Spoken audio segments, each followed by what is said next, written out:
Hello everyone, and in this video I'll be configuring our header so then we will be able to have all of our links and it will be imported onto all of our pages. Let's get started. So now I have our project open in Visual Studio Code, and so I'm just going to go into the source folder, and then we can see all of our folders inside of here. And since we want the header, it is going to be loaded onto every single page. We want to put it inside of the layout so then we don't have to copy and paste our code onto all of the different pages. So we're going to go into our layouts folder, and then the default layout, which is loaded for every single page. So every single page is being placed inside of this slot element right there. So I'm just going to delete all of the header code that's for the default, and then I'm going to delete all of their styling inside of here. We're going to add our own styling in. So instead of using the header element directly inside of our layout, I'm going to add in a component so then if we create more layouts later on, then we don't have to copy and paste our code into each of them. We can just load in the component. So we're going to go into the components folder, and the component is basically, it allows you to not copy and paste the same code into all of your pages by just importing a component into that page. So I'm going to create a new file, and we're going to call this header.vue. So now I'm going to create the template, and then inside of here, we can just create a header tag. Okay, so now that we have our header tag, we're just going to open that up, and then we're going to create an h2 element. And inside of here, I want to put our site name that is going to be loaded in from our gridsome.config.js. So inside of here, you can see our module.exports, and then we have our portfolio block, which is set to the value of site name. So we can just call this in using a static query. This is using the GraphQL database. So I'm just going to copy this static query. So I'm going to paste it in here. And see, basically, we're creating a query right here. And inside of our query, we want to go into the metadata. And inside of the metadata, we want to get the site name. And that's what we're going to be using inside of here.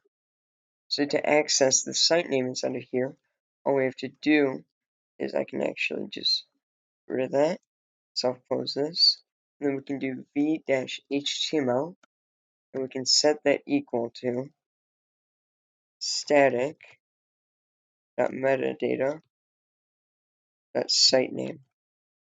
And so to import our component inside of here, so then we can actually see it, all we have to do is create a script tag out of our default layout, and then we're going to go in here. We're going to say import header from source components / header.vue. Okay, and then inside of our export default, we want to make a new object called components, and then we're going to put header inside of here. So now we have to actually insert it within our layout. We're just going to do header and self-close that. So now this is loading in our header, which is right here. If I actually just delete all of the code from our index page, actually I can just add an index page. So you can see this is our header right here. So we can actually just add in some more content in here. So I can create a navigation. We can create a link. So instead of using the a link, the anchor tag, which is what you use in default HTML, in Gridsome we can use a glink. So this allows us to handle for all of the different routes that are generated.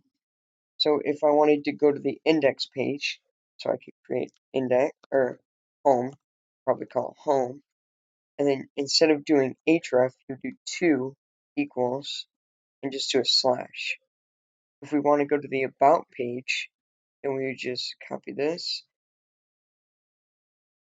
and paste that below it. We can do about, and we just have to put an about using the kebab case, which we learned about in the directory structure lecture. So I can delete this anchor tag, And then we can also create another one for something we haven't created yet, which is blog. I can just say blog/blog. You can see now we have this navigation right here, and we have our H2 right here. So now I'm going to quickly do all of the styling for this HTML, and then I'll talk about it later. Okay, so now I've added in all of the CSS, and you can see the header now, and it looks nice with this font and all the colors. So you can see all of the CSS here. So basically, I just set the header to have a display of flex, and I set everything to the flex direction of row. I added a justified content of space between, and then this, so this H2 element and this nav element, these are both the flex items, and they are going to be set as far between each other as I can. I added the width of 100% minus 12 rem, then I added a padding of 6 rem, so that I can have 6 rem of spacing on each side without an overflow of X, so then you have a horizontal scroll bar. Also, I've added the font size and font weights for the headings and each of the links. And also, so you can see I'm actually targeting an anchor tag right here. So this G-link, it actually transforms it into an A tag with this route right here. So you target it using the CSS with a nav A link. So you can see I made it so then the colors inherit, so it'll use the color of right here of the header element, and that's white. I made the text decoration none, and I added some padding so then you can go right next to it and you can still click on it and there's spacing between each of the links. And I changed the font size. Also, you're able to see that I've replaced all of the content on the about.vue page, and you can see that this header is being loaded onto every single one of our pages. So if I go to our about page, you can see we still have the header, but our route has changed to /about, and it says about page inside of here. So if I go back to home, you can see it says index page. So I hope I see you guys in the next video.